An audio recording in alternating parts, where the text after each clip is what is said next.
여러분 사실 문법이 어떻게 나오냐 보다 여기에 더 관심 있어야 되는 거 아니에요? 5페이지 됐는데? 그쵸? 이게 더 5과목을 운영할 때 막대한 영향을 주는 거 아닙니까? 여러분 예조는 3페이지였잖아요. 3페이지에서 4페이지 될 때 막 다들 기겁을 했다고. 근데 5페이지 될 땐 왜 안 놀라지? 여러분 제가 아예 셌어요. 아, 그래, 우리 연구실이 셌지. 그래서 텍스트를 정확히 세워서 보여드리도록 하겠습니다. 자, 여기 보면 텍스트가 이 예시 문항보다 줄어들긴 어려워 보인다라고 얘기를 했죠. 사실 이게 그러면 5페이지니까 1차보다 텍스트가 더 늘어나냐? 조금요. 페이지가 늘어날 정도는 아니었는데 이때 1차 예시평가 진행을 했을 때 사실 폰트도 바뀌었고 자간과 행간 이런 문제가 너무 빡빡하다 보니까 가독성이 너무 나쁘다는 얘기가 많이 나왔어요. 그래서 그럴 바에야 그냥 좀 넉넉하게. 그래서 선지를 보면 1단 구성하잖아요. 2단이나 4단 구성할 수 있는 것도. 예, 그래서 여백들을 좀 준 거예요. 그래서 정확히는 페이지가 막 한 페이지 늘어났다라고 볼 수는 없고요. 텍스트 비중을 퍼센테이지로 보셔야 됩니다. 1차에서 2차로 넘어갈 땐 2%밖에 증가를 안 해요. 근데 왜 페이지가 늘어났냐고? 줄간격, 정상화, 그 다음에 여백 때문이야. 예, 그래서 여러분 이렇게 생각하시면 돼요. 재시생들은 이렇게 보면 되죠. 작년에 지방직, 그러니까 올해 치르신 가장 최근의 시험인 2024년 지방직 9급에 비해서는 12% 증량이라고 보시면 되는 거예요. 그럼 어떻게 그러잖아요. 근데 이제 2024년에 제 100일 기도 하신 분들, 제 100일 기도는 제가 뭐라 그랬죠? 기출 대비 15% 텍스트가 많다라고 제가 얘기하고 출발하잖아요. 그래서 기존에 3년 안에 기출의 평균 텍스트량의 15%를 증량하여 모의고사를 내고 있다라고 말씀을 드렸어요. 그래서 2024년 100일 기도를 풀어왔던 분들께는 이 증가량이 많은 양이 아닙니다. 즉 100일 기도 텍스트량과 똑같다라고 보시면 됩니다. 올해 저는 2차가 공개되기 전에도 1차 예시평가 보고 이거 줄간변 문제 있다. 여기서 텍스트를 줄일까? 아니면 페이지를 늘릴까? 라고 두 가지 상황을 생각했고 그래서 여러분들한테 지금부터 하프나 동영을 푸는 게 큰 의미가 없다 라고 말씀을 드린 거예요.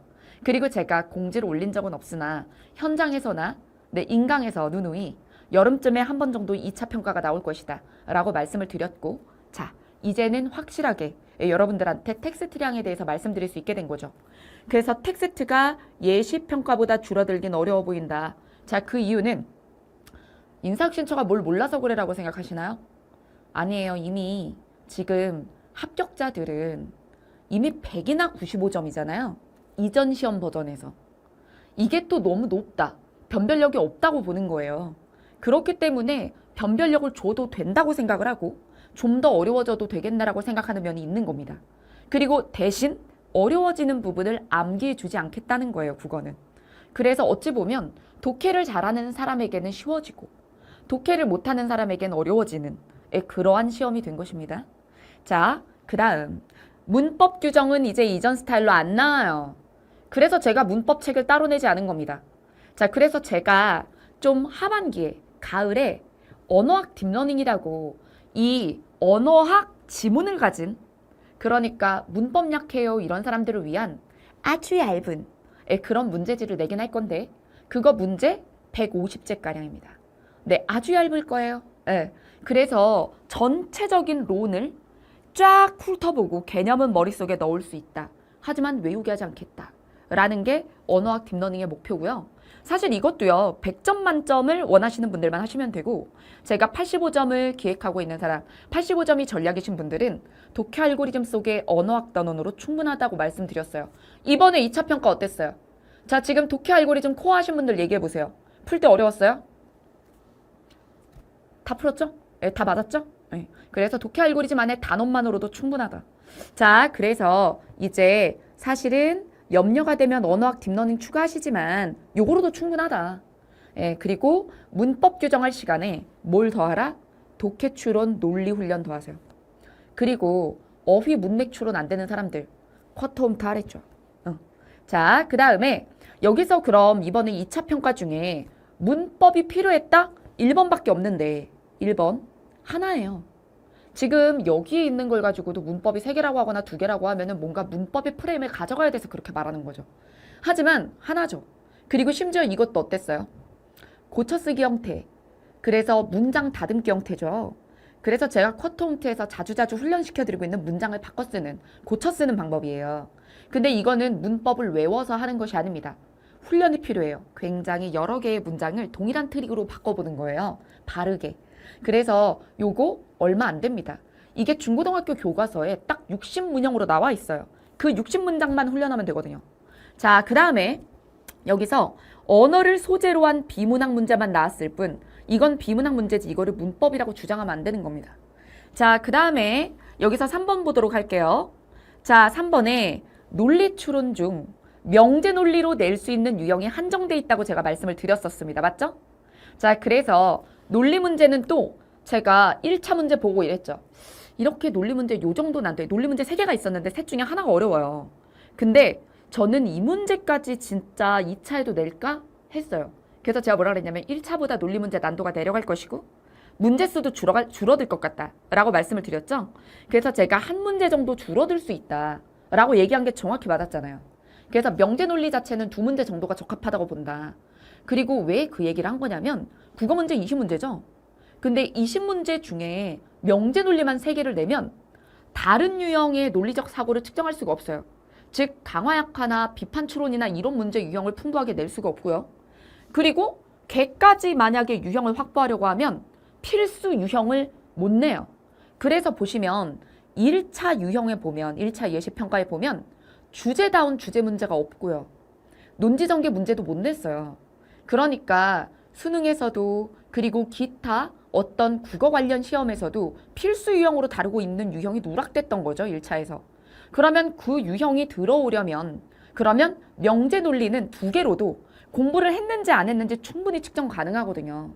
그래서 저는 명제 논리가 3문제보다는 2문제가 적합하다고 본다라고 얘기를 했고 인사혁신 저도 똑같이 생각한 것 같습니다. 그래서 명제 논리는 2문제 내고요. 대신 내지 못했던 주제 문제를 2개나 내죠. 그래요. 기본기. 그래서 논지, 핵심 주장 이런 부분을 잘 일단 요약할 수 있는가. 이 유형이 1차에 누락됐었거든.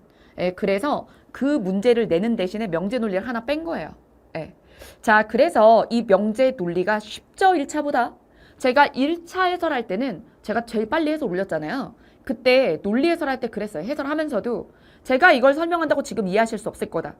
왜냐하면 배운 적이 없고 왜 이렇게 풀어야 되는지 왜를 납득하지 못하기 때문에 지금 푸는 걸 구경할 뿐.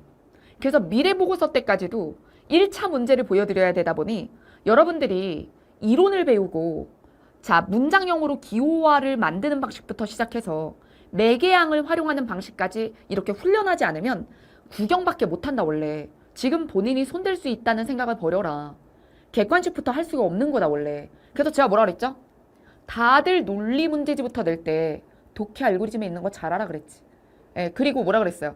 쿼터홈트로 데일리로 매일매일 기호화 훈련 시켜줄 테니까 그거면 풀 수 있을 거라고 했잖아요.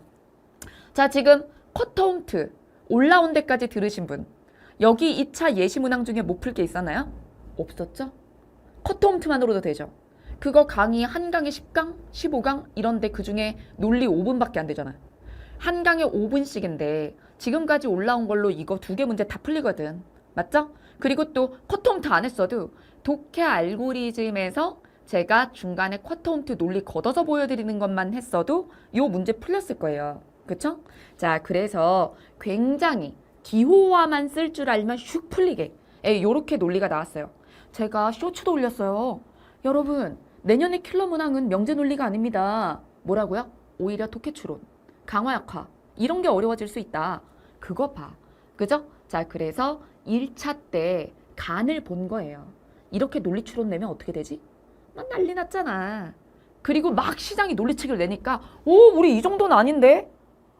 막 5급처럼 할 필요는 없는데? 얘네 너무 과하네. 그 정도는 아니라는 걸 2차에서 보여줘야겠다. 이렇게 한 거야. 자, 그래서 제가 쿼터홈트와 독해 알고리즘 안에 논리 추론만 해도 되지만 제가 또 가을에 그것만 싹 다 모아서 다시 볼 수 있도록 또 얇게 논리학 딥러닝 내드릴 거예요. 그것도 그냥 딱 한 100제 풀면 돼요. 그 100제로 2025년에 논리 문제 다 됩니다. 걱정하지 마세요. 자, 그 다음에 여기서 이 명제 논리 줄이고 주제나 논지 전개 보충될 수 있다. 이번에 2차에도 논리 전개는 없거든요. 논지 전개. 근데 요것도 들어갈 수도 있어요. 그러니까 우리 명제 논리는 진짜 최소로 나오면 하나, 진짜 많이 나와도 3개, 평균 2개다. 이렇게 생각하시면 되고 난도는 2차 정도로 생각해 주시면 되겠습니다. 그럼에도 불구하고 저는 모의고사에서는 다양한 난도를 보여드리긴 할 거예요. 자, 그 다음에 여기서 강화약화형이 높다. 그래서 난도는 강화약화형에서 높을 것이다 라고 얘기했고 사실 이것도요. 연습 안 한 사람한테 높은 거지 사실 연습하면 어려울 거 하나도 없어요. 지지하는 근거냐 아니냐일 뿐이에요. 강화 약화라는 말을 어마무시하게 느끼지 마세요. 그리고 선지가 강화 약화라는 말을 쓰고 뭐 피셋 언론에서 강화 약화형이라는 말을 쓰니까 그렇게 말하는 거지. 제가 독해 알고리즘에서 예전부터 비판 추론이라고 해왔죠. 그래서 비판 추론과 논리 추론의 병합, 그게 강화 약화다. 그리고 더 정확히 얘기하면 사례 풀 줄 알아야 돼요. 사례 추론, 비판 추론, 논리 추론을 아울러 할 수 있으면 자, 되는 겁니다. 자, 그 다음에 이제 4번째, 문학은 이제 작품 공부가 필요하지 않다. 여러분 독해 알고리즘의 문학이 어때요? 1시간이죠. 선생님 이래도 돼요? 막 이랬잖아. 제가 괜찮다 했잖아요. 그렇죠? 그리고 연대표로 제가 문학에 대해서 어떤 배경 한번 깔아볼까? 그것도 했지만 그거 지칠이나 군무원이나 법원직이나 그런 친구들 때문에 넣어놓은 거고 안 들어도 된댔지? 그쵸? 자, 그래서 문학과 관련된 비문학 지문을 쓸 거지 문학을 공부해 놔야 되는 건 아니라고 그렇게 말씀을 드렸어요. 자, 그 다음에 여기 한자 표기형 안 나온다. 자, 그리고 세트 지문 속에 어휘의 문맥적 의미형으로 연습을 하자. 그래서 이걸 독해 알고리즘에서도 하나의 단원으로 다루면서 컷홈트로 그거는 잠깐 배우고 만다고 되는 게 아니거든요. 오히려 여러분 이 부분 어휘 문제 그리고 문맥적 어휘 추론 문맥 추론 이 부분이 굉장히 중요한 거예요. 지금 문맥 추론이랑 어휘 추론을 합치잖아요. 3문제예요. 얘가 명제 논리보다 더 많거든요. 그러니까 여러분 100점을 향해서 현명하게 생각해야 될 게 뭔지 생각해 보시기 바랍니다. 자, 그러면 잠시 채팅방 좀 볼까요? 자, 질문하세요.